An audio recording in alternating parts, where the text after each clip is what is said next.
Let's turn to Isaiah 53 to talk more about this sacrifice of Christ. Isaiah 53. And this is prophesying about what Christ would have to endure for us. Isaiah 53. Who has believed our message? To whom will the Lord reveal his saving power? My servant grew up in the Lord's presence like a tender green shoot, sprouting from a root in dry and sterile ground. There was nothing beautiful or majestic about his appearance, nothing to attract us to him. He was despised and rejected, a man of sorrows, acquainted with bitterest grief. We turned our backs on him and looked the other way when he went by. He was despised, and we did not care. Yet it was our weaknesses he carried. It was our sorrows that weighed him down. And we thought his troubles were a punishment from God for his own sins. But he was wounded and crushed for our sins. He was beaten that we might have peace. He was whipped and we were healed. All of us have strayed away like sheep. We have left God's paths to follow our own. Yet the Lord laid on him the guilt and sins of us all. He was oppressed and treated harshly, yet he never said a word. He was led as a lamb to the slaughter, and as a sheep is silent before the shearers, he did not open his mouth.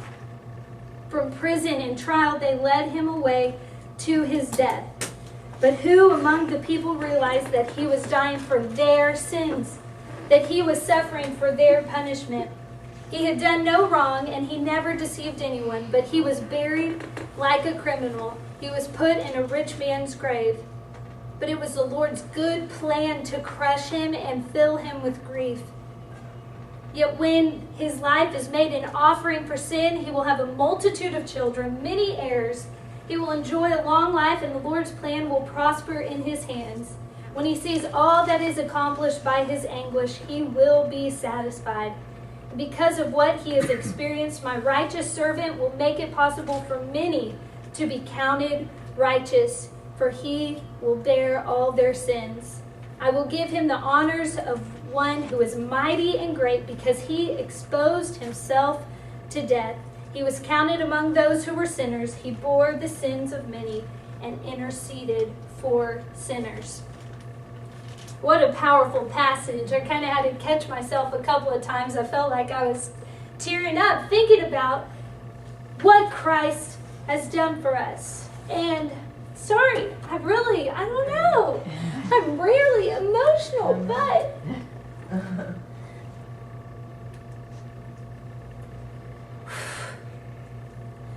the sacrifice of Christ should not be taken lightly. And when we read this, and we see that he was despised and rejected, and he carried our weaknesses and our burdens.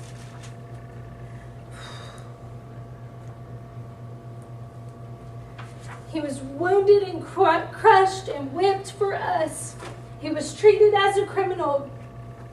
He was made an offering, and he bore our sins. That should never be taken lightly. And why did he do that? It was so that we would be counted righteous. That's pretty incredible to me. And when we think of that sacrifice, how can we not give our lives to him? How can we not say, you can have it, use me for your glory, because he gave it all for us. And he endured such suffering and such excruciating pain for us. He paid the penalty that we deserved. So how can we not give our lives back to him?